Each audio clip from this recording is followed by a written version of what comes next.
It is said that there is no coincidence, just God incidents. One such just happened now. It was pointed out to me that something had leaked out from the jaws of hell, and the difficulty I had in getting through to this indicates that those jaws of hell are still active and don't want this to be known.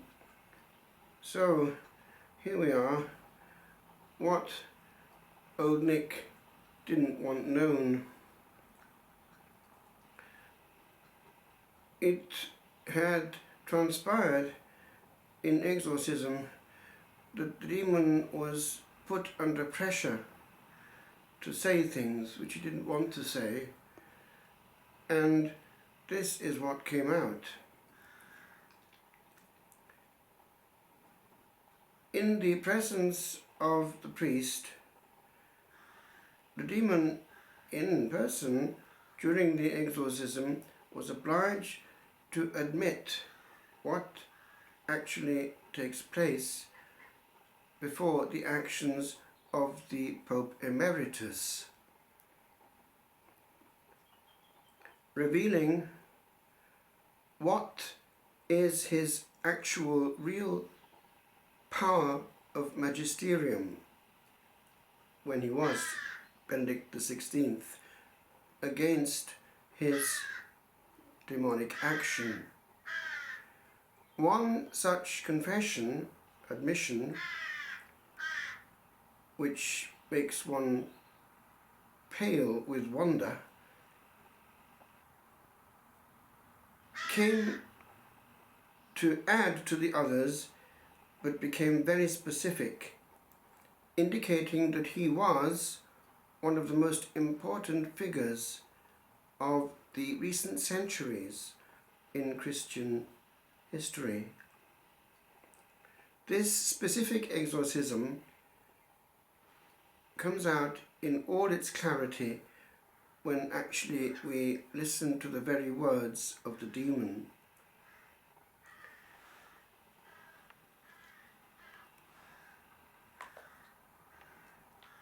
I hate him. I can't bear him anymore. Each word of his, each gesture of his, each blessing of his represents an exorcism. That is to say, he admits that he really exhausts him. It happens when he speaks, and this of course is referring to when he was Pope. So, it is clear that the Pope Emeritus not only tortured the demon, unveiling each time what he was up to, and placing the whole of humanity on its guard against his maleficent operations. The whole point is that the evil one felt as though he were being pushed against the wall, and that he was really exhausted and bent over under the words and gestures of the pontiff. The very name of Benedict XVI, in actual fact, causes the demon to suffer atrocious pains. This all came out of exorcism. A witness to this particular exorcism made each word known.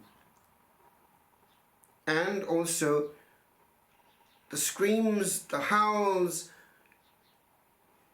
all the accoutrements of the demon's language and behavior.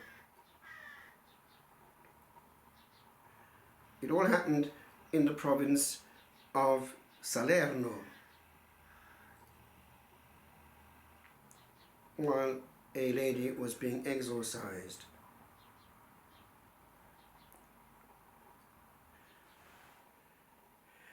The demon admits that he's desperate, he can't bear it any longer, and he really is outdone by the continuous catechetical teachings of the Holy Father against hell and the spirits that inhabit it. What is more, the evil one was obliged to admit that every word of his, every gesture of his, every benediction was an exorcism with regard to its effect upon him.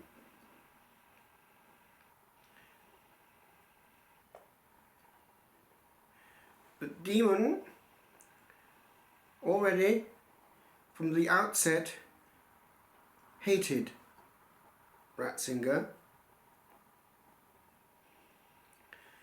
He detested completely his authority as Vicar of Christ on earth and universal pastor of the Church. Now that is true of the role of the Pope in general, but in the case specifically of this pontiff, it was more than ever, either as professor or as archbishop or as cardinal or ultimately as prefect of the Congregation for the Doctrine of the Faith and theologian, where each time he was not shy to indicate the machinations of the enemy of mankind, placing all on guard against him, but then, of course, supremely as Pope.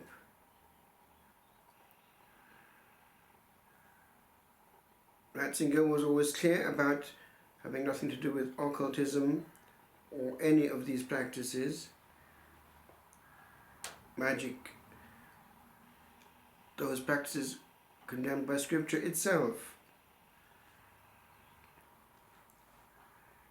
And how these practices are portals.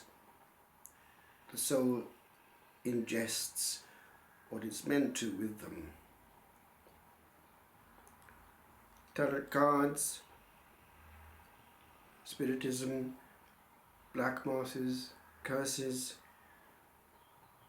evil eye, consecration to the devil, all the usual list, but Ratzinger was not shy to name them.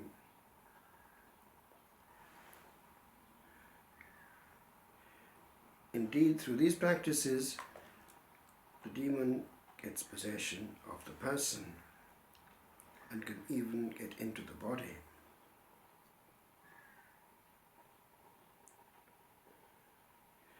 So his explicit words horrified the demon, and all his magisterium was a constant fight against him. These are the words of Monsignor Andrea Gemma, former Bishop of Naples. It comes out in the last interview he made before going to his eternal reward. One of the last interviews recorded. And this, who knows what he's talking about, Gemma, Bishop of Naples, added the new Pope, that's referring to Benedict, is even stronger than his predecessor.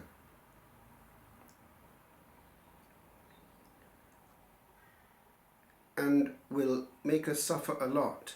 And he's quoting the demon there. And that is how it was.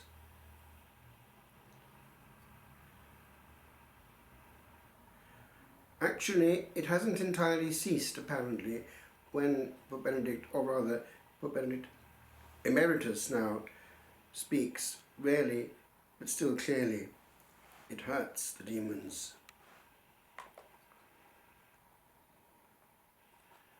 Because he gets to the root of the problem. He has a clear vision.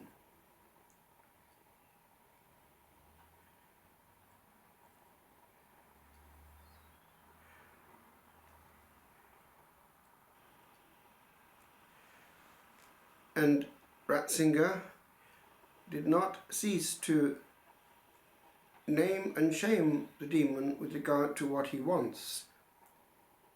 That those who play his game are close to him, and the risk is to spend eternity with him. It is tragic, the destiny that awaits the soul that lives in sin without invoking God. Only divine pardon gives the strength to resist evil and to stop sinning. In other words, one can't just comfort the sinner and leave him in his sin. And that's happening a lot, is it not? True mercy heals the sinner and gets him out of it. The Lord came to indicate to us that he wants us all with him in paradise.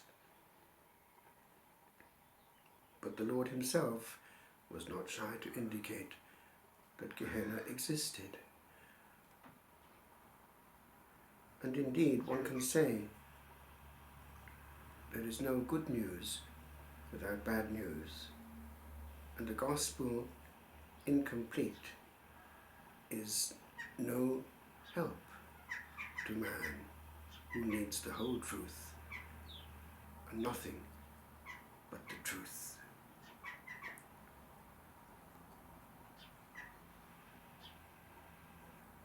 This corresponds to something I heard in Italy. It had emerged from other exorcisms that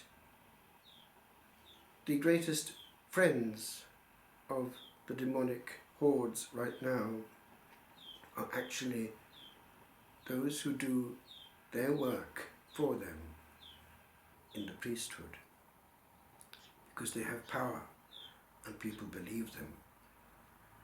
We need therefore the sense of the faithful to be aware that the devil is far more subtle and clever and cunning than we can possibly imagine. And as St. Paul points out, he knows exactly how to camouflage himself as an angel of light.